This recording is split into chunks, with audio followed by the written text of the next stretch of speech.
주하. 지수를 보면 느껴질 수 있는 게 여러분들은 손절을 어디서 할까요? 익절은 분명 이럴 때 해야 된다고 느낄 텐데 막상 여기서 못하고 여기서 사실 거고 여기서 파시겠죠. 그런데 보통 이런 데서 팔지 않고 거의 바닥까지 갔을 때 팝니다. 그쵸? 오늘 하루의 종목이라고 생각했을 때 여러분은 이럴 때 손절을 할 확률이 높아요. 그쵸? 그러면 우리는 왜 손절을 잘 못할까 한번 고민해 보기로 해요. 어떤 종목이든 상관없으니까 무작위로 5종목만 추려보겠습니다. 첫 번째 종목은 에코프로 머티어리얼즈입니다. 자, 이 종목 보시면 이 아래에서 42,950원 찍고 위에까지 가서 108,500원 그리고 아래로 내려갔다가 다시 위로 올라간 형태예요. 그쵸? 그래서 99,100원이에요. 이걸 누구든지 가만히 있었으면 수익이 이렇게 많이 날 텐데 하고 얘기할 겁니다. 거의 원금 100%를 회복하고도 남죠. 그쵸? 그러면 이건 결과론적 얘기인데 이걸 막상 여러분들이 좋아하는 3분봉으로 봐봐요. 압착을 할게요. 그랬을 때 자, 요런 흐름이 나오는 거 보이시나요? 시간이 많이 지나고 나니까 느끼겠지만 첫날만 해도 이랬어요. 그럼 처음에 42,950원일 때 손절을 하신 분들이 있을 겁니다. 그쵸? 자, 그리고 요런 위치에서 추가 매수를 했다가 아래로 빠질 때 또 손절을 하신 분들이 있을 겁니다. 무서워서. 이런 데서도 손절을 하신 분들이 있겠죠. 그쵸? 그래 놓고 손절이 끝나고 나니까 다시 매수세가 들어오면서 올라갔고. 그쵸? 결과론적 얘기죠. 그 다음에 상한가 간 위치는 이런 위치일 거고 상한가 가서 또 상한가 간 이런 위치에 갔다가 또 아래로 꼬꾸라지는 거 보이죠? 이렇게 아래로. 얘를 또 확대하면 여러분들은 만만하지 않다는 걸 알 겁니다. 이 가격에서 이 가격으로 빠지네? 어떻게 버티지? 그쵸? 못 버티는 거죠, 대부분. 자, 얘를 이제 10분봉으로 봐보세요. 10분봉의 파동으로 보면 어떻습니까? 보시면 올라갔다가 내려가는 굴곡이 있죠. 이런 데서 대부분 큰일 났다 하고 파는 분들이 대부분 많을 거예요. 그쵸? 그리고 버텼다가 시간이 더 지났는데도 또 원위치 오면 그제서야 매도하는 사람도 있고 조금 올라갈 때 추격 매수했다가 다시 손절 치는 사람도 있을 겁니다. 왜 그러냐면 여러분들이 상한가 가는 게 쉬울 것 같지만 상한가가 쉬운 일이 아니거든요. 상한가를 가기 위해선 막대한 거래량이 있어야 되고 막대한 매수세가 들어와서 이렇게 RSI 지표를 한순간에 뚫어 올리면서 과매수 구간으로 만들어야 되는데 과매수라는 게 뭡니까? 모두가 매수에 동참해서 과하게 넘쳐 흐른다는 뜻이죠. 넘쳐 흐른다는 얘기가 뭐죠? 결국 아무도 팔지 않았다. 그럼 바꿔 얘기하면 눈치 게임을 해서 누군가 이어서 매도를 칠 때도 누군가 돈으로 받아준 겁니다. 그쵸? 이게 되게 중요한 진리라는 거죠. 자, 좀 더 심플하게 보기 위해서 60분봉으로 보실까요? 1시간 차트로 볼 때도 이런 파동이 있는데 자, 1시간 동안 이렇게 밀어내릴 때 대부분 못 버티고 손절을 할 겁니다. 그쵸? 손절하는 매물을 받아 먹을 때의 특징이 거래량이 줄어들죠. 그러다가 이제 말아 올려야겠다 생각하면 거래량이 갑자기 확 많아지죠. 그러면서 확 올라가는 게 보이십니까? 그러면서 올라가는 형태로 가는 겁니다. 그쵸?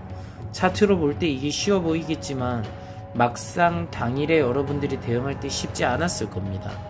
자, 일봉상으로 보면 상한가 2번 가고 가장 고점 찍고 빠졌다가 지금 다시 올라가니까 또 사야지 하는 사람들이 얼마나 많을까요? 그쵸? 광기에 사람들이 취하겠죠. 그래서 수많은 사람들이 매수세에 동참하고 에코만 들어가면 대박 난다고 하면서 살 겁니다. 그럼 수익 중인 분들의 고민은 여기서 할 필요가 없겠죠. 중요한 건 손실 중인 분들은 대체 어디서 팔 거냐죠. 참 이게 어려운 거예요. 자, 팔아야 되는 원리에 대해서 한번 첫 번째 생각해 보세요. 자, 에코프로 머티 여기서 끝내 놓을게요. 두 번째 종목은 밀리의 서재입니다. 보시기만 해도 고통스러울 겁니다. 자, 첫날에 가장 고점을 만들어 놓고 57,600원 아마도 시작했을 때가 가장 최고점이었을 것 같아요. 그리고 끝까지 내려먹고 다음날에 하한가를 보냈어요. 그쵸? 이 하한가를 보냈다는 건 여기까지 막대한 거래량으로 두들겨 맞아서 이 아래에 엄청나게 많은 사람들이 손절을 쳤거나 물려있다는 얘기입니다. 이 위에도 엄청난 매물대가 있다는 거죠. 그쵸? 그럼 이런 종목을 이제 고민할 수 있겠죠. 손절은 어디서 하는 거지? 그쵸? 손절 고민을 해야 되는데 도대체 어디서 해야 될지 모르겠어. 근데 내가 물을 탔어. 물을 많이 타서 평단가 이래 왔는데 내게 본전을 준 찬스가 여기 있었네. 그쵸? 그때 안 팔면 어떻게 돼요? 더 아래로 내려간다. 그쵸? 왜? 요때 기회를 줬는데 만약에 안 팔았어요. 그쵸? 그러면 이때 뭐예요? 올라가려고 할 때 매물대 테스트를 하는 거잖아요. 그쵸? 깨끗하게 지워놓고 봐봐요. 매물대 테스트를 하는 건데 이때 나는 본전을 안 팔았어. 그럼 어떻게 돼요? 안 팔아? 분명히 거래량이 나왔는데 안 팔았어. 이건 뭐죠? 거래량이 나왔는데 올라가다가 내려갔다는 건 뭐죠? 매도세가 무지 셌다. 매도세가 셌으니까 어떻게 돼요? 아래로 더 빼야 되는구나. 그래서 더 뺀 겁니다. 그쵸? 그리고 지금 이래 바닥을 다지면서 다시 올라갈 준비를 하는 거죠. 그럼 이제 여러분들이 고민을 해보세요. 손절을 어디서 해야 되죠?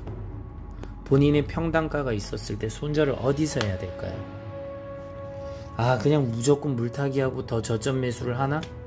그것도 방법이 될 수 있지만 손절은 어디서 해야 될까요? 이걸 계속 고민해 보세요. 자, 두 번째 종목입니다. 자, 이번에는 스마트 레이더 시스템입니다.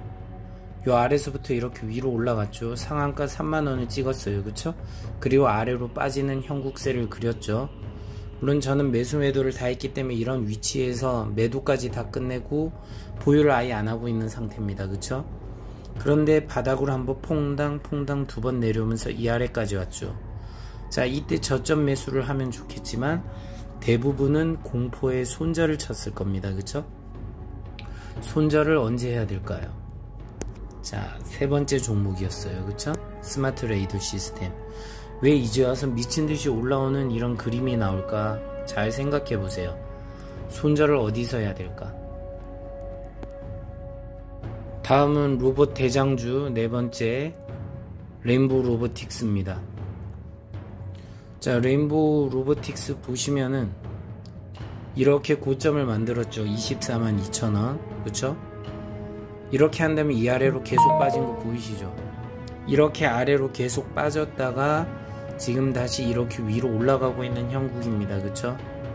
그럼 이 동안에 수많은 사람들이 어디서 손절을 쳤을까요? 수많은 곳에서 손절을 쳤겠죠. 그쵸?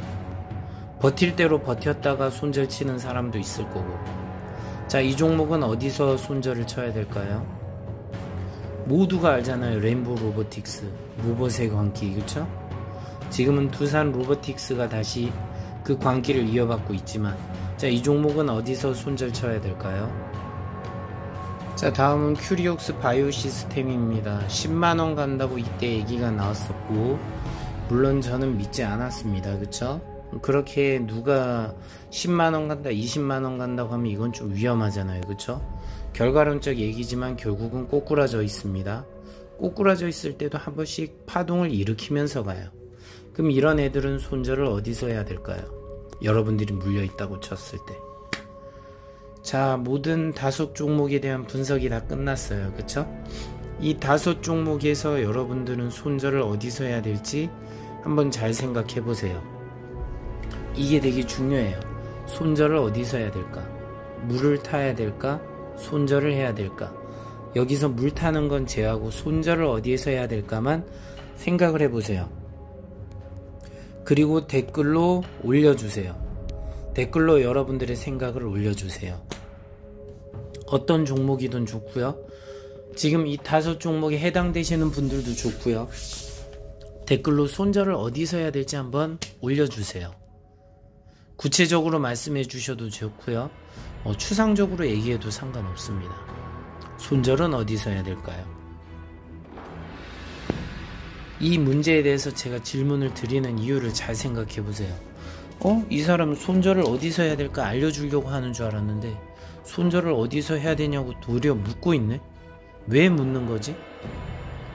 이걸 잘 생각해 보세요. 이거는 주식 얘기가 아니라 코인도 그럴 거고 부동산도 그렇고 모든 거에 다 포함이에요. 손절은 어디서 해야 될까요?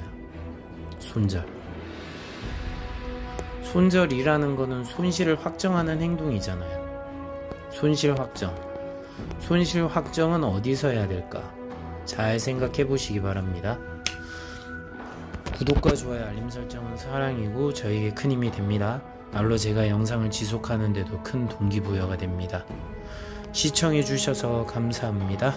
주밤.